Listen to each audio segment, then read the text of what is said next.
बिस्मिल्लाहिर्रहमानिर्रहीम। अस्सलाम वालेकुम। बच्चों की हाइट से रिलेटेड पेरेंट्स के बहुत से कंसर्न हो गए हैं कि बच्चे की हाइट छोटी रह गई या बच्चे का कद नहीं बढ़ रहा।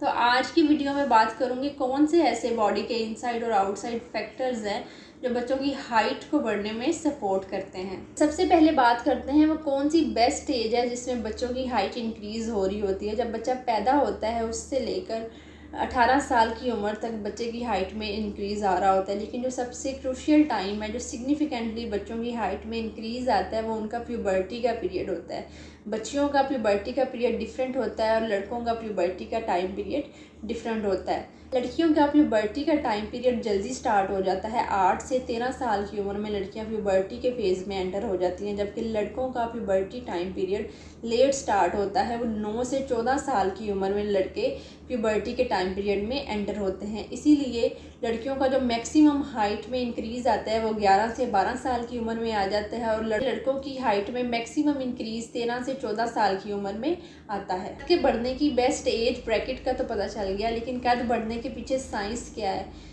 60 to 80% तक हाइट का ताल्लुक जेनेटिक्स के साथ है। मतलब अगर पेरेंट्स की हाइट बड़ी है तो बच्चों की हाइट भी बड़ी होगी, अगर पेरेंट्स की हाइट छोटी है तो बच्चों की हाइट भी ऑटोमेटिकली छोटी होगी।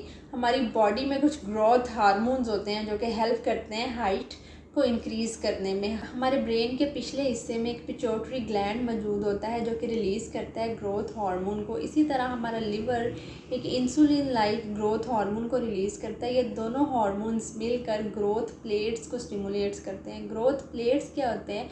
हमारी बॉडी में जो लंबी हड्डियाँ होती हैं, जैसे बाजू की या टांगों की हड्डियाँ लंबी होती हैं, उनके एंड्स पर ग्रोथ प्लेट्स होती हैं।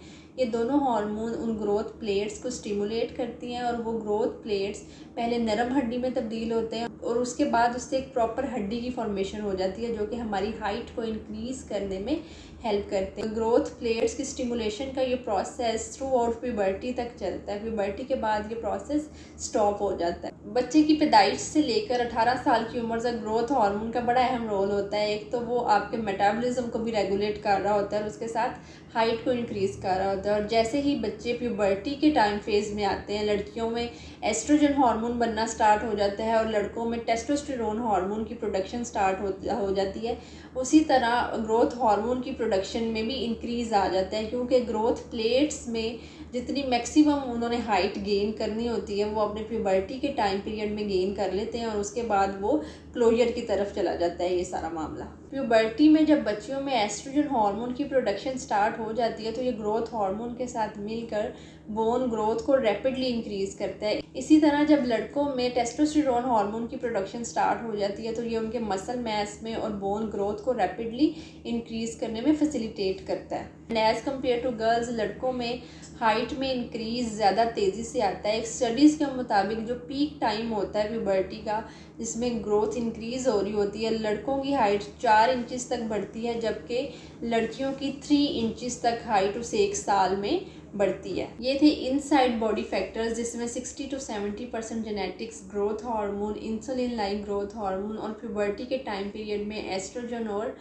टेस्टोस्टेरोन हार्मोन्स आपका मेजर रोल प्ले करते हैं हाइट को इंक्रीज़ करने में। अब बात करते हैं कुछ इन्वायरमेंटल फैक्टर्स की। आउटसाइड बॉडी कौन से फैक्टर्स हैं जो कि इन्फ्लुएंस करते हैं कद को बढ़ाने में। सबसे पहले है इसमें बैलेंस्ड डाइट, जिसमें प्रोटीन, मिनरल्स और विटामिन्स एडिक्वेट अमाउंट में जो एक रिक्वायर्ड बॉडी को चाहिए होते हैं वो मौजूद हों। इसके अलावा फिज़िकल एक्टिविटी और स्लीप पैटर्न्स पर बहुत ज़्यादा डिपेंड कर रहा होता है। कैल्शियम की बात करें तो कैल्शियम एक मिनरल है जो बोन्स को स्ट्रॉन्ग करने में, उसकी मेंटेनेंस में हेल्प करता है। लॉन्ग बोन्स, लंबी हड्डियाँ जिनके एंड पे ग्रोथ प्लेट्स मौजूद होती हैं, कैल्शियम उनकी मेंटेनेंस में एक अहम रोल प्ले करता है जो अल्टीमेटली हाइट को इंक्रीज़ करने में हेल्प करता है।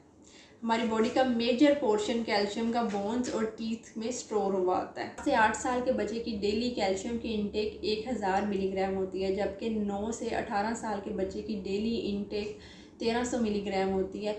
लेकिन कैल्शियम के साथ विटामिन डी की इंटेक भी बहुत ज़रूरी है, क्योंकि कैल्शियम विटामिन डी के बगैर हड्डियों में एब्जॉर्ब नहीं होता। तो इसीलिए कैल्शियम के साथ विटामिन डी के सोर्स को इंक्लूड करना बहुत ज़रूरी होता है। विटामिन डी क्योंकि नेचुरली हमारी बॉडी में नहीं बन रहा होता, तो वो हमें या तो सनलाइट से विटामिन डी मिलेगा या हम किसी फूड सोर्स से विटामिन डी की इंटेक करते हैं। विटामिन डी की मौजूदगी में ही बोन्स में मिनरलाइजेशन हो रही होती है। मिनरलाइजेशन का मतलब है कि जो भी मिनरल्स जैसे कैल्शियम, फॉस्फेट्स बोन्स को चाहिए होती हैं बोन्स को स्ट्रॉन्ग करने के लिए और उनकी ग्रोथ के लिए, वो विटामिन डी की मदद से बोन्स में एब्जॉर्ब होते हैं।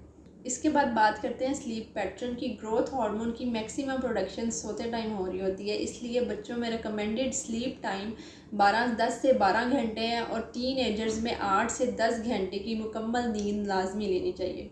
फ़िज़िकल एक्टिविटी भी एक मेजर रोल प्ले करती है कद को बढ़ाने के लिए, जिसमें जंपिंग, साइकिलिंग, स्विमिंग, रनिंग, ये सब चीज़ें ग्रोथ हार्मोन्स को इंक्रीज़ करती हैं, जो कि अल्टीमेटली हाइट को इंक्रीज़ करने में हेल्प करते हैं। बच्चों का स्क्रीन टाइम कम करके कुछ टाइम के लिए उन्हें फ़िज़िकल एक्टिविटी के लिए बाहर ज़रूर लेके जाया करें, जहाँ पे वो जंपिंग, रनिंग, साइकिलिंग इस तरह की एक्टिविटीज़ में इन्वॉल्व हो। ये थी कुछ इनसाइड बॉडी और आउटसाइड बॉडी फैक्टर्स जो बच्चों का कद बढ़ाने के लिए आपके लिए हेल्पफुल होंगे। अगर आपको वीडियो अच्छी लगे तो कमेंट्स में ज़रूर बताइएगा। Thank you for watching. अल्लाह हाफिज़।